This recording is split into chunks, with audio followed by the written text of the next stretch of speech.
Hey guys, how's it going? Alex Stec joined by Kevin McCloskey. We are here in Blaine, Minnesota at the training center where FC Cincinnati are wrapping up their final session before facing Minnesota United for the first time ever in MLS play. And Kevin, they get to play at the new stadium, Allianz Field. Yeah, obviously really exciting.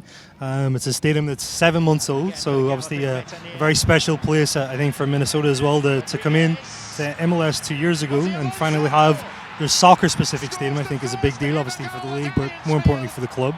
I think it's a good opportunity for a lot of the executives from FC Cincinnati. Obviously, they're going through that project as well to come and see this special place. When we talk about opportunities, an opportunity for the Orange and Blue, some of these rookies are actually getting minutes, getting to dress. Frankie Amaya, Rashawn Dolly got the start last week, and then they just recalled Logan Gadula, and Tommy McCabe's been on the bench as well. How big is that for those young guys to be able to have this kind of opportunity? I think it's huge. You know, I think especially for Frankie Amaya, he's gotten a ton of minutes in his rookie season.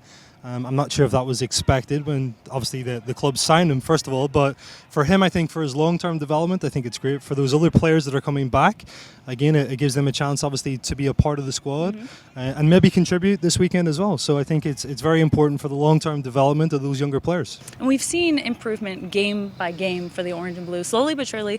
Last weekend against the LA Galaxy, you know, the scoreline wasn't really indicative of the actual play from FC Cincinnati. Sure. So how have you seen them kind of move in the right direction? What are you expecting from them tomorrow? Well, I agree with you. I think the biggest thing, I'm sure Johan has kind of preached this as well in practice, is, you know, not conceding early goals. That's kind of been the biggest challenge, really. And even, you know, the last performance against LA played very well after conceding 2 goals. So I think, you know, going into this game, I think, again, it's a winnable game. I think it's certainly a chance to pick up some points at least. And from that, I think the mentality has to be very secure in the first 15 minutes of each half. I think if they can do that, I think if they can manage that, then I think they've got a very good chance to pick up some points. And the Loons, what have you seen from them this season? Where are their biggest strengths that the Orange and Blue have to keep an eye on? Sure, I think, they're very dynamic in attack. They've been inconsistent this season, but they certainly have difference makers. I think players that come to mind, Quintero, I think, and Rodriguez are two Colombian players that have a lot of spark. They've been kind of up and down, but certainly the most prolific, I think, in the attack for them.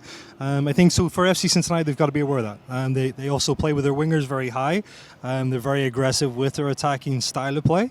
And I think, again, this is information that goes into the preparation for this game. Awesome. Well, we'll see it kick off tomorrow at 4 o'clock Eastern. That's 3 o'clock Central.